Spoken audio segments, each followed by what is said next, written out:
नमस्कार दोस्तों, स्वागत है आप सभी का दिव्य मंत्र चैनल में, जहां मैं हमेशा आप सभी के लिए दिव्य मंत्रों का जाप, व्रत कथा, स्रोत, आध्यात्मिक कथा और प्रेरणादायक कथा लाता हूं। आज मैं आप सभी के नरसिंह भगवान की यह कथा लेकर आया हूं। वीडियो में अंत तक बने रहिए। शुरू करते हैं। जय नरसिंह भगवान की। नरसिम्हा की कथा। संरक्षक का क्रोध। स्वर्ण राजा का शासन। प्राचीन काल में हिरण्यकशिपु नामक एक शक्तिशाली दैत्य दानव राजा रहता था। उसने युगों तक कठोर तपस्या तप करके ब्रह्मा निर्माता को प्रसन्न किया और एक भयानक वरदान प्राप्त किया। ग्रेटर देन, हे प्रभु, मुझे यह वरदान दे कि मैं न मनुष्य से मारा जाऊं, न पशु से, न देवता से, न दानव से, न किसी अस्त्र शस्त्र से, न घर के अंदर और न बाहर, न दिन में और न रात में, न धरती पर और न आकाश में। ग्रेटर देन, इस लगभग पूर्ण अमरता से लैस होकर हिरण्यकशिपु अहंकार से भर गया।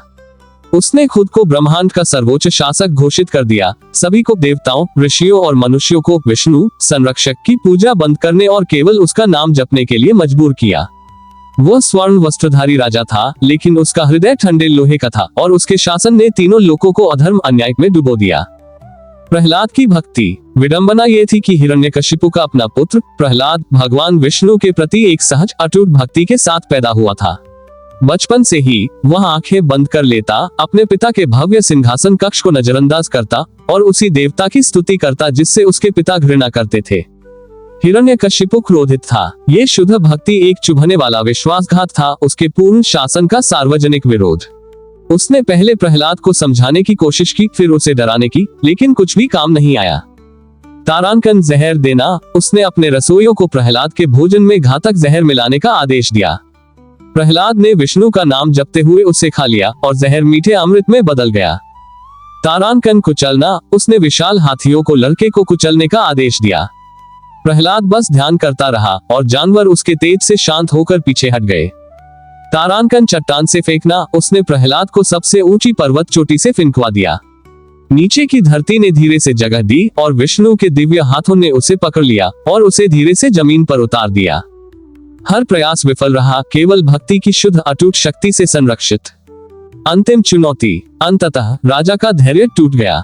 एक शाम जब सूरज क्षितिज के नीचे डूबना शुरू हुआ, आकाश को न दिन और न रात के रंगों में रंग रहा था, हिरण्यकशिपु अपने युवा बेटे को अपने महल के आंगन में एक विशाल खंभे के पास खींच लाया।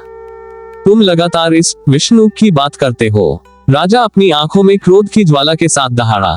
तुम दावा करते हो कि वह हर जगह है।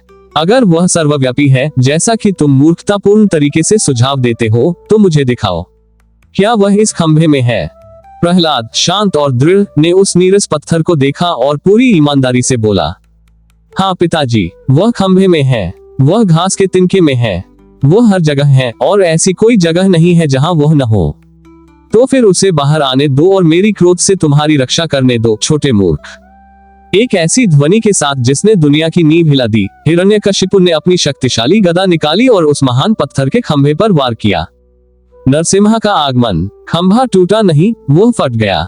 टूटते हुए पत्थर से न कोई देवता बाहर आया, न कोई मनुष्य, न कोई पशु, बल्कि एक भयानक, विस्मयकारी, संकर प्राणी। ये था नरसिम्हा अवतार, एक प्राणी जिसके नीचे का शरीर मनुष्य का था और सिर तथा पंजे एक शानदार सिंह के थे। ये रूप था संरक्षक भगवान विष्णु का, जिन्होंने राजा के वरदान की हर शर्त को कुशलता से पूरा करते हुए धर्म को बनाए रखने के लिए स्वयं को प्रकट किया। तारांकन न मनुष्य न पशु, वह नरसिंह थे। तारांकन न देवता न दानव, वह एक दिव्य अवतार, एक संकर रूप थे। तारांकन न घर के अंदर न बाहर, उन्होंने राजा को महल के आंगन की देहली चौखट पर बिठाया। तारांकन न दिन न रात, ये संध्या का समय था। तारांकन न धरती पर न आकाश में, उन्होंने राजा को अपनी दिव्य गोद में रखा। तारांकन किसी अस्त्र शस्त्र से नहीं, उन्होंने केवल अपने ही रेजर जैसे नुकीले पंजों का उपयोग किया। लड़ाई तेज और भयंकर थी। नरसिंह ने एक आदिम गर्जना की जिसने राजा के अहंकार को हमेशा के लिए शांत कर दिया। हिरण्यकशिपु को अपनी गोद में जकड़कर नरसिम्हा ने अपने विशाल पंजों से दैत्य राजा को फाड़ डाला, उसके अत्याचार से ब्रह्मांड को शुद्ध किया। दिव्य क्रोध का शांत होना। ये कृत्य हो जाने के बाद पूरे ब्रह्मांड ने राहत की सांस ली, लेकिन दिव्य सिंह का क्रोध शेष रहा। उनके दिव्य क्रोध की गर्मी इतनी तीव्र थी कि देवता उनके पास नहीं जा सके। उन्होंने विष्णु की पत्नी लक्ष्मी को भेजा, लेकिन वह भी भय से पीछे हट गई। अंत में उन्होंने उस एक प्राणी की ओर रुख किया जिसे नरसिम्हा कभी नुकसान नहीं पहुंचाते, प्रहलाद।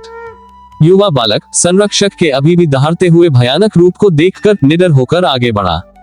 उसने न कोई वरदान मांगा और न सुरक्षा, वह बस दिव्य रूप के रक्त रंजित चरणों में घुटने टेककर विष्णु के गौरवशाली नामों का जाप करने लगा।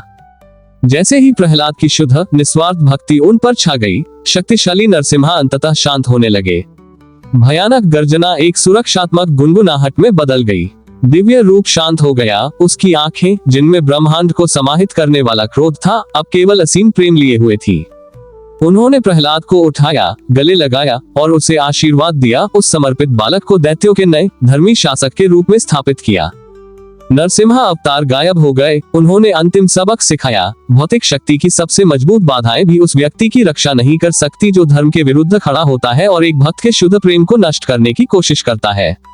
क्या आप विष्णु के किसी अन्य दिव्य अवतार के बारे में कोई और कहानी सुनना चाहें तो कमेंट में अवश्य बताएं। वीडियो यदि अच्छा लगा हो तो प्लीज लाइक कीजिएगा, वीडियो को शेयर कीजिएगा, चैनल को सब्सक्राइब करके कमेंट में जय नरसिंह देव लिखना ना भूलिएगा। धन्यवाद।